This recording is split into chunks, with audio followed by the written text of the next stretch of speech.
Ainda bem que não congelamos, né? Podemos estar aqui movidos pelo calor de nossa fé em Cristo Jesus, para estarmos vivenciando este momento. E que este momento realmente seja um momento glorioso, como está sendo, e continue. O tema que estamos explorando, né, tem a ver com a igreja, né?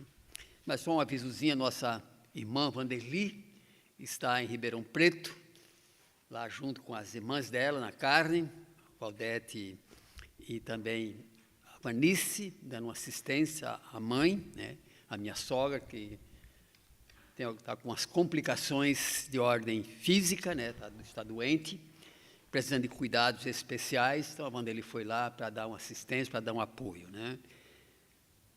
É uma situação que precisa de nossas orações, né, por causa da idade, ele está com 90 anos, né, e quando chega essa fase, o corpo está dizendo, olha, está na hora de partir, né, e que Deus nos abençoe, tendo uma vida com certa dignidade e com uma postura que valeu a pena ser vivida esta vida, amém?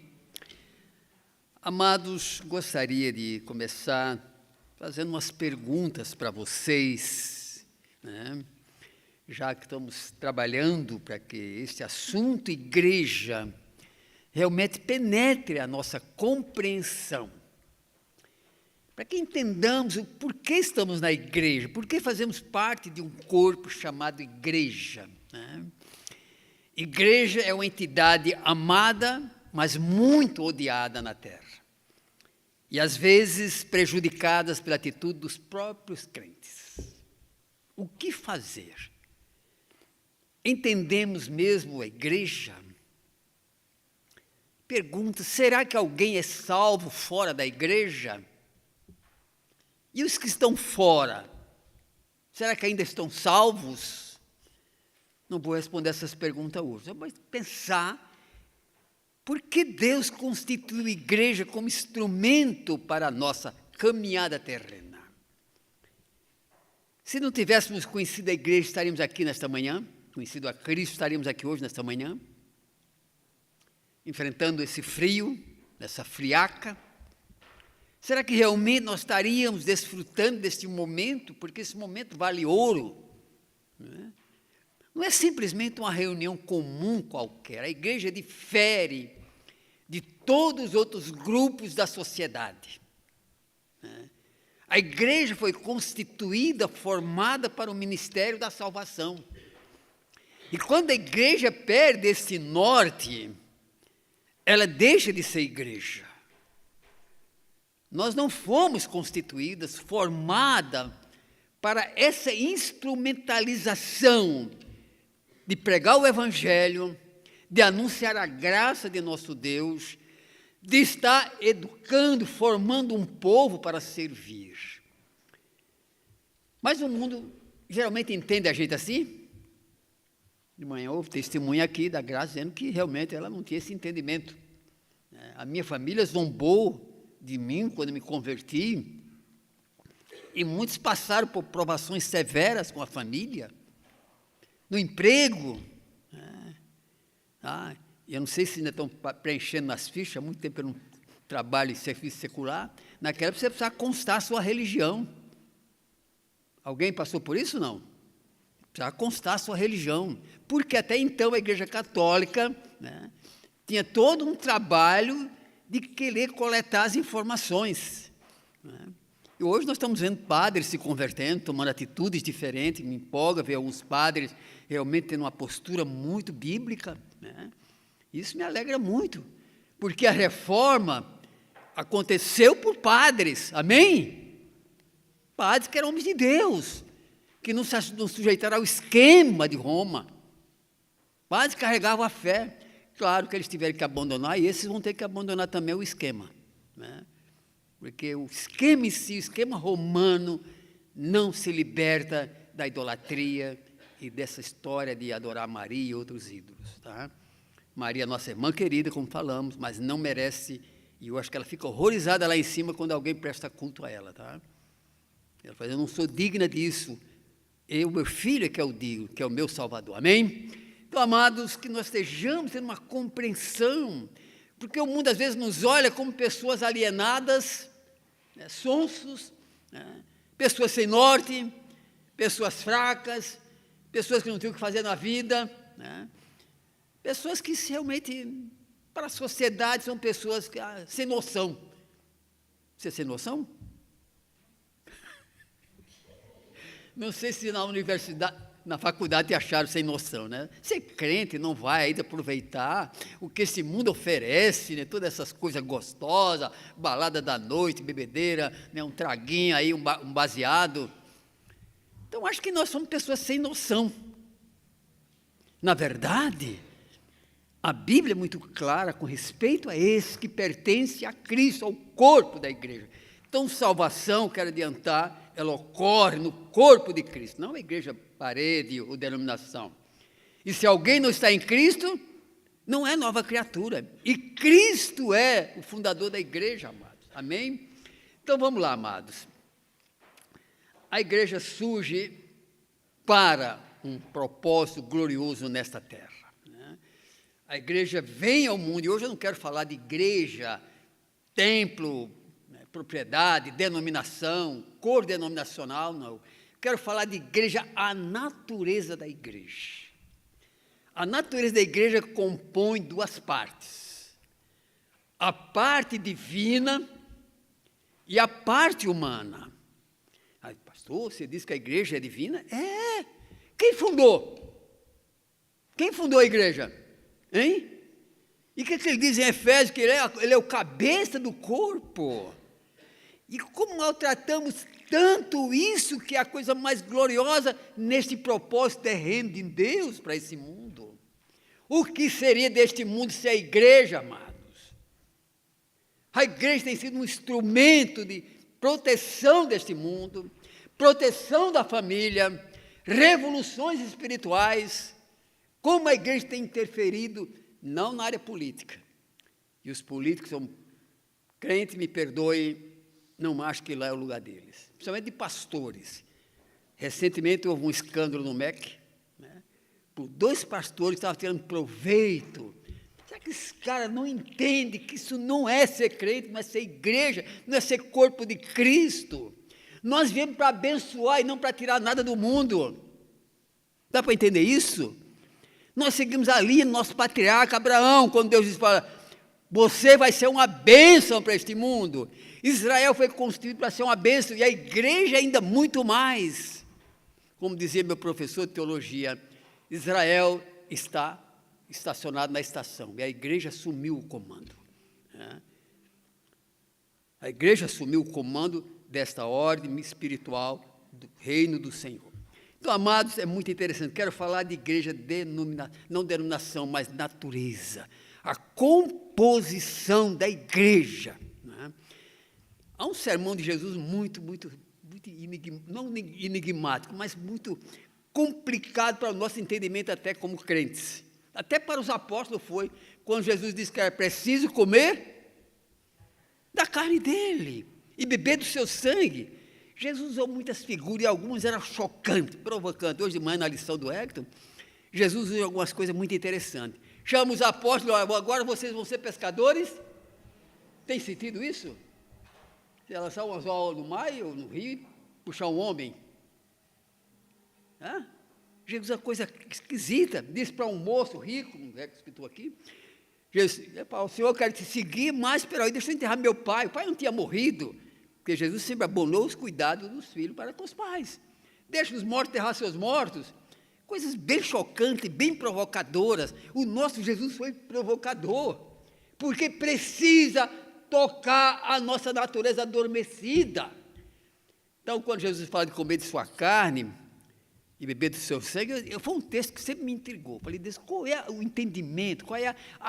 Como eu posso explicar isso para a minha própria alma e para os outros? Aí um dia me veio a revelação, é ter o DNA de Jesus, amém? Era o DNA. É que Jesus falou isso numa paráfrase, uma coisa muito, para o entendimento comum não dá para entender. Então, amado, eu quero falar desta natureza, do que somos feitos, e para o propósito, mas nesta manhã eu quero colocar mais nessa questão da natureza. Bem, a ignorância sobre a igreja e dentro da igreja do que ela é, do seu papel, tem sido uma coisa muito ruim para o corpo de Cristo, né? Eu não sei se vocês passam, às vezes, observam uns nomes de igreja que eu falei, Deus do céu, não é possível que uma pessoa com o mínimo de noção bíblica coloque um nome numa comunidade chamada de crente com esse nome. Já viram isso, não? Cada absurdo, cada termo horroroso, não tem sentido. E também as questões doutrinárias. Tem igreja que tem doutrina que eu falei, será que a pessoa nunca leu a Bíblia? Não tem a menor noção de Bíblia? Não sabe o que é realmente igreja? Mas é que a igreja se tornou comércio para muitos enganadores, tá? Então, esses absurdos, essas incoerências, a igreja é amada pelo Pai, amada por aqueles que têm entendimento do que é a igreja. Tá? E graças a Deus, porque Cristo nos juntou num corpo chamado igreja. Você realmente ama a sua igreja? Essa aqui, mas a igreja verdadeira, esse é o grande desafio para nós nesse século XX. Porque está muitas pessoas dizendo, inclusive no Ocidente, Europa, Estados Unidos, que não precisam mais de igreja. E, aliás, estão tendo horrorizados, saíram das igrejas com a pandemia, e não voltam mais, fizeram umas pesquisas lá, e eles, nós precisamos de Jesus, mas de igreja não. E como é que eu posso separar a igreja de Cristo? Eu vou arrancar, decepar a cabeça? Opa, desculpa, obrigado. Eu vou decepar a igreja? Então, isso precisamos entender. A igreja é intrinsecamente da pessoa de Jesus. Eu fundo a minha igreja. E não está falando de multidão. Às vezes nós nos enganamos com igrejas fantásticas, grande, ministério fabuloso. Igreja não tem 2 ou 3 reunidos, amém? É 2 ou 3. Imagine a igreja perseguida, como sempre foi, agora em alguns países de orientação comunista, ateísta, né? Mas a igreja sempre foi perseguida. Começou em Israel, surge um novo movimento, um grupo de pessoas agora despertaram para formar um corpo, uma igreja. E essa igreja traz uma mensagem diferente daquela que nós estamos pregando em Israel, que era uma lei seca, uma lei absurda, estava distorcida a lei do Senhor. Como é que eu faço agora? Vamos persegui-lo. Perseguido pelos judeus, perseguido pelo Império Romano, perseguido pela lei. Tá? Uma mensagem que eu vou colocar, vou falar sobre a resiliência da igreja. Você sabe o que é resiliência, né? Aquele corpo que volta ao normal. Sofre, é amassado, é torturado, é um pouco deformado, mas volta. Não há entidade no mundo que seja tão resiliente como a igreja. Sabiam? A igreja europeia, que está morrendo, ela está migrando para outros países, e agora é a África e a Ásia. E eu espero que aquele continente sofrido, com fome, com tantas doenças, sejam abençoados pela graça de Deus, pelo Evangelho de Cristo. Amém? Árabes estão se convertendo. Tempos atrás pregou um árabe aqui, cedemos o nosso púlpito para ele pregar, e ele contou a experiência dele. Deus está falando por sonhos, por revelações, Deus está tendo despertamento no mundo, essa igreja vai espalhar, vai crescer ainda mais, amém? Vai crescer. Meio deformada, mas a igreja genuína permanece fiel, e cada vez mais, não se reformando, mas tendo uma resiliência. Então, nesta manhã, vou compartilhar alguns textos com vocês. Então, é uma necessidade premente de conhecer isso. Por que eu sou da igreja? Qual é o sentido disso? Em que isso vai terminar? A igreja vai terminar numa coisa tremenda, gloriosa. É a noiva de Cristo. A igreja vai terminar numa grande festa de casamento. Sabia disso? Uma grande festa de casamento. A noiva vai encontrar com o seu amado. Que figura tremenda, né? Então, amado, isso é coisa gloriosa. Mas vamos lá. A importância de entender, pelo menos uma coisa básica disso. Não existe igreja sem Cristo. E para o Evangelho de Cristo, não existe um Cristo sem igreja. É a porta-voz dele, é o instrumento dele, é o corpo pelo qual ele está se movendo. no meio das famílias. A igreja é Cristo se movendo no meio da família, se movendo nos antros de pecado, trazendo pessoas à salvação. A igreja é o corpo de Cristo. Paulo fala isso ao Efésios. Tá? Então, vamos lá.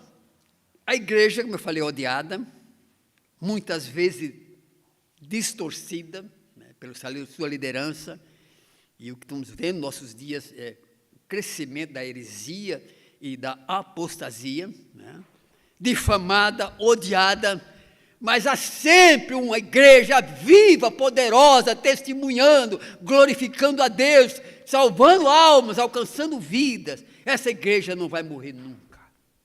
Tá? Eu gosto de imaginar como é que aqueles crentes, como é que aqueles irmãos, enfiados nas catacumbas de Roma, tinham seus cultos, tinham suas ministrações. A igreja, uma época, precisou viver em catacumbas, escondidas, né?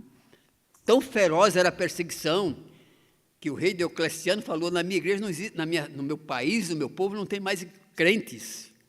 Só que eles estavam lá debaixo do próprio palácio por ali, já estavam servindo dentro do palácio. Paulo manda uma carta aos romanos, dizendo, olha, eu estou saudando a casa de César. Que era César? Estava saudando os irmãos que eram lá, estavam servindo já. Muitos se converteram, empregados da corte. Tá? Essa igreja poderosa. E eles conseguiram formar debaixo das catacumbas salões de culto. Tá? Ali eles formavam seus cultos. Tá? Aquele ambiente um tanto esquisito, mas quem está em Cristo tem glória, tem alegria, seja onde for. Tá? E a igreja saiu das catacumbas extremamente poderosa. Logo em seguida, Constantino se converte. Temos dúvidas se ele realmente passou por uma experiência do novo nascimento, mas ele adotou, pelo menos, a chamada fé cristã, né? E a igreja aí foi um grande problema. A igreja se perdeu, né? Com toda aquela pompa, aquelas catedrais imensas. Há dias atrás houve um incêndio na catedral de Paris, como é o nome dela? Catedral de Notre Dame. Tem uma igreja na Espanha que até hoje não foi concluída. Tão grande, tão tremenda, tão gloriosa. Mas virou apenas lugar para visitação, para contemplar coisas ali dentro. A igreja está onde 2 ou 3 que tem amor a Cristo, que tem amor ao povo, que ama as pessoas, que quer salvação de alma, ela está ali. Então vamos lá. Como conseguir esse entendimento? De onde vem esse entendimento que nos ajuda a caminhar, entender que num domingo de frio, eu preciso levantar, ir para um local. Não viemos aqui por causa desse local. Nós viemos aqui por quê? Hein? Por Cristo e pelos irmãos. Eu também não posso separar Cristo das mãos, que é meu corpo, é o corpo. Eu sei que muitas vezes temos dificuldade de relacionamento, de convivência, né? Porque ainda estamos nessa carne tem dificuldade. Né? Somos pessoas complicadas ou não? Eu sou muito complicado. Às vezes eu me olho no espelho e digo, Deus, eu não sei como é que o Senhor me aguenta. Porque nem eu me aguento às vezes. A Vanderlia, então, falou, a minha cruz é você.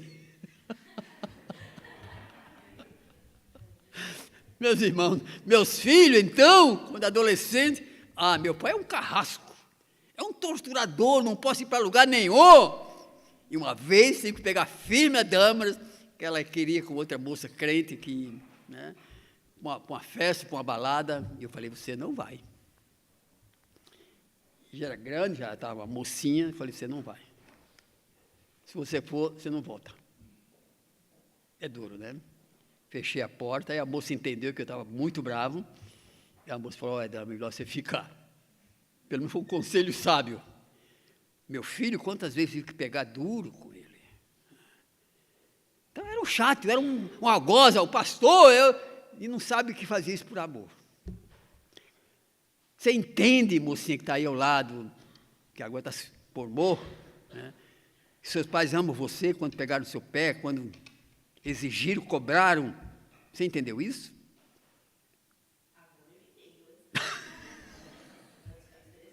Ainda bem que entendeu. Glória, entendeu. Abriu. Seus pais amam e querem o seu bem. Ontem estava conversando com um senhor que é marceneiro, ele passou também. Ele disse, que dificuldade estou tendo com meus filhos agora jovens. Que dificuldade. Eles acham que não tem nada a ver a vida deles. Um não, um estudou, se preparou, está trabalhando, e outro só quer trabalhar quando a profissão dele estiver estabilizada. Sabe quando vai fazer isso? Nunca. Começa por baixo, meu querido, começa por baixo. Né? Fazendo lavagem doente. Sabe o que é lavagem, né? Curar as feridas. Né? É barro. A Jô está fazendo agora também nessa linha. Mas o outro filho falou, não, pai, não tem nada a ver. A cabeça dele falou, meu filho, a cabeça é outra, está no mundo da lua, parece, está completamente alucinado pelas coisas do mundo. Nilva, não é de estranhar, minha irmã. Porque ser parte da igreja, do corpo de Cristo, é seguir um mestre que estabeleceu parâmetros para os céus. Ninguém vai cair ou chegar lá voando para os céus de paraquedas. Aquele que guarda os meus mandamentos, aquele que me ama, esse é que o Pai também ama. Há um engano, eu fico doido com algumas igrejas, falei, não, isso não é ser igreja. Venha para a prosperidade, venha enriquecer, venha reacertar sua vida, sem nunca ensinar que este caminho de transformação passa pela cruz, onde nos despimos de toda a nossa glória, toda a nossa arrogância, de toda a nossa vanglória. Quem estava numa cruz, geralmente conseguiram colocar um Cristo na cruz bem despido mesmo, estava com uma roupinha, se é que teve, que tiraram todas as vestes de Jesus, geralmente ficava nu, despido, porque era a vergonha, era a humilhação, era a morte, e morte lenta, torturação completa, de horas, às vezes até de mais de um dia. Mas oferece em nome de Jesus uma vida regalada para este mundo. E é que fatou bem o texto hoje, daquele moço rico que queria seguir a Jesus. Dono de muitas propriedades e muitos bens. E ele que achou que podia comprar, que de bom eu faço para entrar nos céus? Aí Jesus dá uma resposta daquela. Escuta aqui, garoto. Vende tudo que tem, dá aos pobres e segue-me. Não é que ele podia ser rico e ser salvo, porém que ele quer que eu faça de bom. Isso aqui não se compra, amém? Então, igreja, 2 ou 3, 4, 5, meia dúzia de gatos pingados se reúnem em nome de Jesus, ali há glória, ali há poder, ali há transformação. É que citou meu exemplo, como eu me converti hoje, e como minha família também chegou ao conhecimento de Jesus, era um gato pingado no meio de feras. Minha família, minha própria família, minhas irmãs.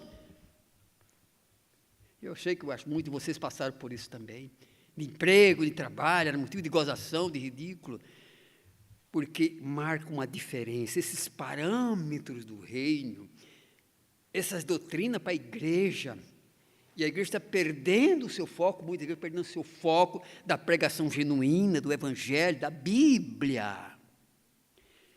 Então vamos ver como se adquire esse entendimento. Abre em Efésios. E falar em Efésios é algo extraordinário. Essa carta aos Efésios, eu estava pensando, parece que Paulo se superou em entendimento das coisas espirituais. Num determinado capítulo, ele diz, eu vejo já o corpo da igreja assentado ao lado do Pai. Porque Deus trabalha com decretos. Aqueles que são salvos já estão sendo posicionados nesta visão dos céus, que já estão na corte celestial. Então, veio lá, abrem Efésios, capítulo 1. Vamos começar como ter esse entendimento, tá? Hoje que eu quero falar, entender essa natureza. Deus, Jesus Cristo e humanos. Será que dá liga isso aí? O que é que vocês acham? Dali, essa composição. E para que Jesus veio? Não foi para nos tornar seus irmãos, um corpo, uma família. A todos quantos receberam, deu-lhes o poder de serem feitos filhos. Uma família, um corpo, uma comunhão, um relacionamento. Agora, transformar isso numa unidade, só Deus pode fazer, amém? Ainda bem que faz. Porque Deus me trazer para o reino dele, um moço que estava vendo uma vida já doida, começando já na adolescência, uma vida doida. E Deus me traz para fazer parte dessa família, ser corpo. Família é corpo, família é unidade. Então veja o que é que Paulo diz. A partir do verso 17, 1:17. Aliás, começando talvez, comecinho para dar uma unidade aqui.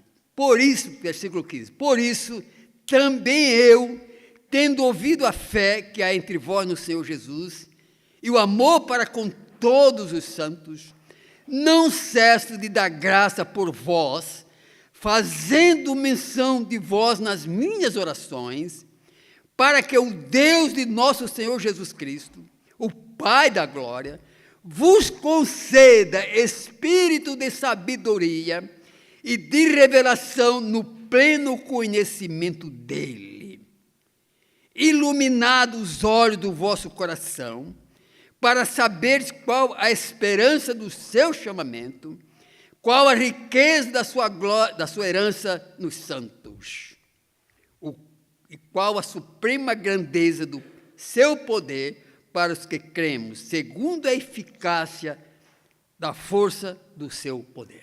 Amados, que texto tremendo. Paulo está falando de unidade. Vamos analisar um pouquinho. Primeiro, Paulo está falando que ele estava orando, estava dando graças a Deus por aquele grupo, aquela igreja que se formou em Efésios.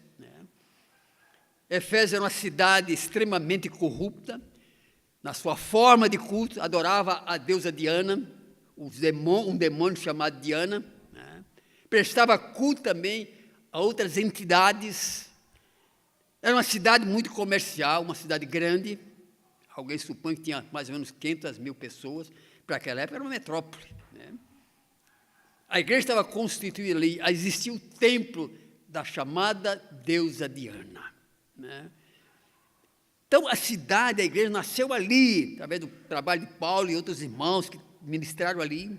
Um grupo de pessoas começou a entender essa mensagem gloriosa de fazer parte do corpo de Cristo, de ser igreja, de ser comunidade de fé. Isso é muito importante, que a pessoa entenda isso. Então, é um chamado, Paulo dizer, vocês foram chamados para fazer parte desse corpo, para essa coisa gloriosa, ser família, comunidade, uma comunidade de fé que escolheu, que teve o discernimento, que segue esse glorioso ideal de seguir a Cristo como discípulo, de obedecer às Escrituras. Então, Paulo diz, vocês, eu estou orando, agradeço a Deus, mas estou orando para que vocês tenham esse entendimento do que é fazer parte do corpo de Cristo, do que é ser igreja, nessa cidade perversa, nessa cidade tomada por demônios, nessa sociedade decaída. Vocês foram salvos para representar a coisa mais gloriosa, o maior projeto que Deus tem para essa raça humana. A igreja é o maior projeto para a raça humana, sabiam disso? Os conceitos filosóficos morreram. Hoje, pode-se citar Platão, Confúcio e tudo isso aí, mas apenas no livro de história. Não é algo vivo. E essa gente não mudou as pessoas, não trouxe transformação, as pessoas não nasceram de novo, mas o Evangelho, a igreja é instrumento para as pessoas nascerem de novo. Então, salvação ocorre no corpo de Cristo. Tá? Avisa para os amigos, avisa para os parentes, evangeliza. Não há salvação fora da verdadeira igreja, o corpo de Cristo. Não há. Tem muita gente na igreja que faz parte de uma igreja que não está salva? Tem. Foi citado agora de manhã pelo Hector. Mas a questão é que nascemos num novo corpo, numa nova comunidade. Fazemos parte de uma família. Às vezes na história Deus deu alguns exemplos assim. Quando o povo, antes de sair do Egito, o povo de Israel, as 12 tribos, houve um momento em que aquele povo precisava entender a sua identidade como uma nação chamada. A celebração da Páscoa é isto. As pessoas ficaram no lar, começaram agora a visualizar uma nova terra, compartilharam o cordeiro, colocaram nas suas portas o símbolo do sangue, que é o símbolo da redenção, um dos símbolos da redenção. Ali para frente estava formada a nova nação de Israel. A igreja do Velho Testamento. Estava formada ali. Ali nasceu a igreja. A nossa nasceu no livro de Atos, como foi lido de manhã. Nasceu ali. Mas já havia um projeto em andamento. Aquela igreja do Velho Testamento era uma nação, e eles não entenderam o significado que Deus tinha separado aquela nação, que era para ser uma nação missionária. Mas se tornaram uma nação extremamente política. E Deus não queria dar um rei a Israel, porque sabia a desgraça que ia acontecer. Um sujeito psicótico, cabeça voada, doida, bipolar, chamado quem mesmo? Saul. Como é que esse homem ia dar uma noção espiritual para a sua terra? Como é que esse homem conduzir essa nação agora formada para ser uma agência do reino? E aí houve uma sucessão de desgraças. Mesmo Davi cometeu uns pecados terríveis, e outros reis também saíram da linha. Aí Deus, na sua grandeza, faz uma nova igreja. A igreja começa com um pequeno grupo de pescadores nas suas casas, a igreja ainda não visível, não revelada, na casa de Maria, a mãe de João Marcos. Ali tinha uma comunidade de mais ou menos 120 pessoas, e Deus a apresenta no dia de Pentecostes. Então, amados, só a história. Então, Paulo falou, eu estou orando, eu estou agradecendo, eu estou focado nisso, quero que vocês entendam isso, a graça, a coisa profunda que há em pertencer ao corpo de Cristo. Paulo já tinha dito nesse mesmo capítulo que Deus, com todo o projeto de redenção, deu ao seu filho, que se tornou o cabeça, e o filho deu à igreja essa autoridade para ministrar. Ok. Então lá, era objeto das orações de Paulo. Paulo estava orando para que tivesse sabedoria para entender essa grandeza do porquê estamos aqui nesta manhã. Será que nós entendemos, amados? Temos uma demanda horrível durante a semana. E não é só vocês não, pastores. Nunca me ocupei tanto com demandas como estou me ocupando agora. Às vezes, preciso uma disciplina dura para orar, para ler a Bíblia. É uma luta. Pastores agora. Li sobre um pastor que era conferencista, participava de todas as conferências, coisa tremenda. E um dia ele recebeu a triste notícia, estava com câncer terminal. E aquele homem entrou em crise agora, não por causa tanto da doença, mas porque disse, eu perdi quase toda a minha vida em reuniões externas. Não gastei tempo com oração, não procurei conhecimento de Deus, não tive muita vivência com o Espírito Santo. Ele falou, a minha vida está terrível. Já se diz Lutero diferente. Lutero, ele disse, eu tenho tanta atividade que preciso orar mais. Não posso deixar de orar, tenho que orar mais. Esse Lutero, quando ele ia orar, ele ficava de joelhos e clamando, Pai, Pai, Pai, Deus, Deus, por meia hora. Discordo de algumas coisas de Lutero, sem dúvida nenhuma. Me dou o direito de discordar de algumas coisas, como de Calvino e outros. Mas eram homens. A igreja da Inglaterra foi abençoada com homens que entenderam esse propósito de formar a igreja devota ao Senhor. Diz quando Spurgeon pregava na catedral lá, que parecia que a pessoa estava ouvindo na cidade o sino tocar. Naquela época o sino era o que chamava, não era o WhatsApp nem outros instrumentos. John Wesley, um homem de oração. Certa vez um grupo de americanos visitou lá onde o aposento de John Wesley. Tinha um tapete muito gasto ao lado da sua cama. Bem marcado, com marca de joelhos. E o Billy Graham era alguém daquela comitiva. E o grupo saiu e ele ficou lá. E demorou. Aí alguém foi lá e viu Billy Graham ajoelhado, dizendo: Deus, levanta alguém em nossa nação. Levanta alguém, Senhor. Mal sabia ele que era um levantado por Deus. Naquele mesmo tapetinho, onde a nação da Inglaterra foi sustentada espiritualmente. E Billy Graham foi uma voz, e graças a Deus pelo testemunho dele até o fim. Porque muitos começaram bem, mas terminaram mal. E por isso Hebreus diz: olhando o testemunho dos vossos guias. E às vezes nós assustamos tendo uma experiência terrível, por pessoas que não entenderam a natureza, mesmo pregando forte, sendo grandes pregadores. Então, oro para que vocês sejam dotados de sabedoria, e no verso 17, que tenham conhecimento de Deus, tenham conhecimento desta causa, que vocês entendam isso, a glória que é pertencer à igreja. Igreja parede? Não. A parede nos acolhe, tá bem? O lugar nos acolhe. O nome nos dá, vamos dizer assim, um conhecimento da igreja e tal. Eu não gosto muito do nome menonita, sou honesto com vocês, tá? Como também não sou muito simpático a ser luterano, nome luterano. Eu acho que a igreja deve ter permanecido sendo anabatista. Tá? Que foi ali que começou a história. Um grupo, Senhor, não quero mais batizar o nosso filho, porque isso não tem sentido, isso não é bíblico, isso não é correto. Tá, mas nome não salva, então deixa, tudo bem, não vou brincar por causa de nome. Não é o que importa.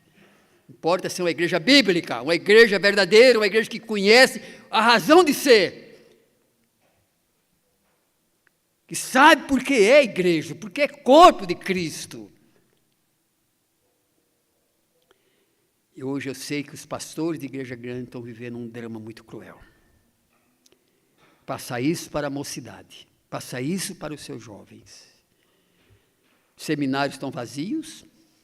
A um lado parece contraditório. Né?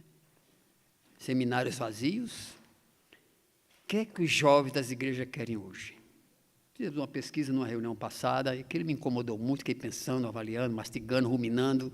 Às vezes tive vontade de vomitar, mas deixa eu mastigar, ruminar, para entender isso. Igreja é muito mais do que isso. É muito mais. É ser corpo de Cristo. É seguir alguém que carregou no seu corpo, como diz a Escritura, as marcas do nosso pecado. Por isso está muito escasso um avivamento no Ocidente. Por isso Deus está transferindo a igreja para a África e para a Ásia. A igreja é dinâmica, amém? Deus faz essa migração. E alguém já disse que a igreja francesa, a igreja espanhola, se doou a favor dos Estados Unidos. Migraram quando houve muita perseguição. Eu falei que na noite de São Bartolomeu, Catarina de Médici mandou matar os huguenotes. Morreram 180 mil. Já sabiam disso? É história isso, sabiam ou não? 180 mil. E houve uma perseguição feroz. Então os crentes foram migrando. Os Estados Unidos, a sua base de formação, ocorreu na igreja. Ocorreu nas famílias que migraram. Tá? E por isso, quase todos os presidentes têm um cunho evangélico. Tá? O que acontecia com essas famílias? Se reuniam os domingos, na igreja, e nos feriados, faziam um pequeno acampamento com famílias. Forrava a sua toalha ali e fazia um banquete espiritual com a família e com outras famílias. E passava o dia todinho ali. Conta essa experiência, isso foi um fato, né? Um pastor saindo aqui, não sei se foi do Brasil, um missionário, tinha feito um bom trabalho, foi para a Inglaterra, foi recebido pela sua igreja, e ele tinha que contar mais coisa da experiência dele. Aí um garoto olhou assim para o pai, ainda é domingo? Um mocinho falou isso, pai, ainda é domingo? Então a pressa que está havendo ali dos cultos, ele muito plastificado, muito rápido, não tem consistência. Se a igreja tem um preço, se você quer estar na igreja, pague o preço. Tenha sabedoria, tenha o conhecimento, e no verso de 12 a 16, ele coloca muita questão de unidade, o corpo de Cristo. Seu corpo de Cristo, esse corpo glorioso, você tem unidade. Eu sou um com Cristo, amém? Você, meu amado, é uma pessoa com Cristo. Você que é da igreja real, da igreja bíblica, da igreja que teme o Senhor, você é um corpo com Cristo. E Paulo se atreve a dizer algumas coisas muito fortes. Quando Cristo morreu, Paulo diz, nós morremos com Ele. O velho homem deve morrer. Mas quando Ele ressuscitou, ressuscitamos com Ele. E ressuscitamos em novidade de vida. Oh, glória! Amém? Ressuscitamos em novidade de vida. Quando fomos batizados agora, mesmo fazendo 2000 anos, nós somos batizados pela ressurreição de Cristo. Batizado com Cristo. Então precisamos entender isso. Você não é adepto de um pastor. Você não é só adepto da Igreja Menonita Interlagos. Você, como crente fiel, é parte integral do corpo de Cristo. Amém? E que essa verdade domine a nossa consciência. E Paulo se atreve mais, lá a carta dele aos Coríntios, dizer que nós nos tornamos não só filhos, mas herdeiros, com a aparência de Cristo. Vem cá, Carlos.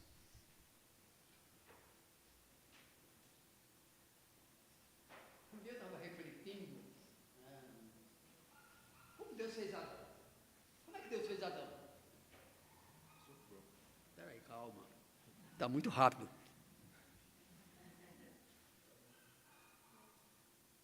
Ok? Azul. Então, Adão originalmente fez o homem, um boneco de barro. Um boneco de barro. Esse boneco de barro, depois se transforma. Já pensou a cabeça do carro, tanto, né, minha? Sem neurônios. Aquele boneco de barro, meio grande. Como é que coisa tremenda. De repente, esse boneco passa a ter neurônios, um circuito de informação, começa a falar, começa a ter olfato, começa a ter energia. Agora entra a sua palavra. A que você disse. Soprou nele o fôlego de vida.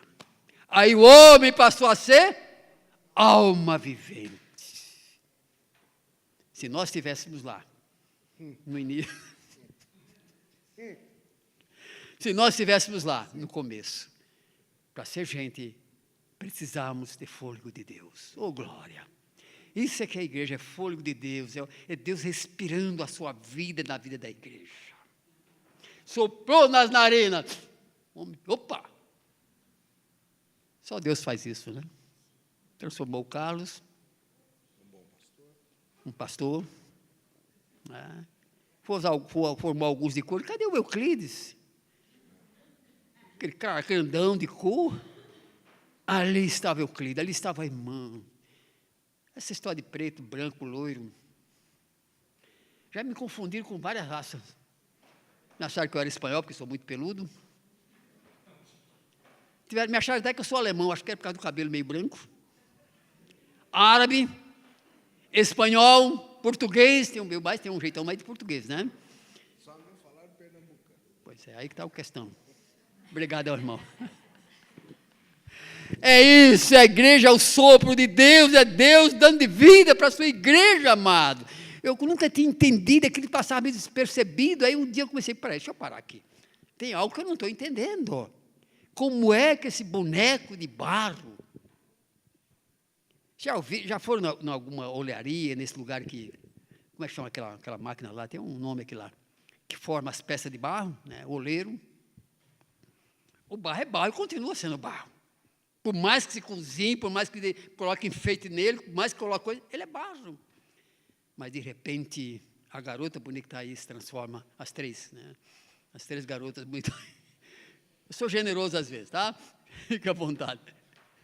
Deus chega e diz, olha, que são bonitas, são, sem dúvida nenhuma, tá? Que Deus chega e diz, olha, estas aqui vão receber fôlego de vida. Amém? Isso é ser igreja. Essa compreensão de que nós carregamos parte, não divindade. Deus é Deus, e Ele não reparte a minha glória com ninguém. Mas nos tornou seus filhos. Adoção, a palavra certa é, fomos adotados em Cristo Jesus. Mas essa adoção vai muito mais da adoção humana. Começamos a carregar o DNA de Deus, amém? Começamos a carregar o sopro de vida que era DNA de Deus, injetando em pobres pecadores, sendo transformados para ter vida celestial, para ter vida eterna, amado.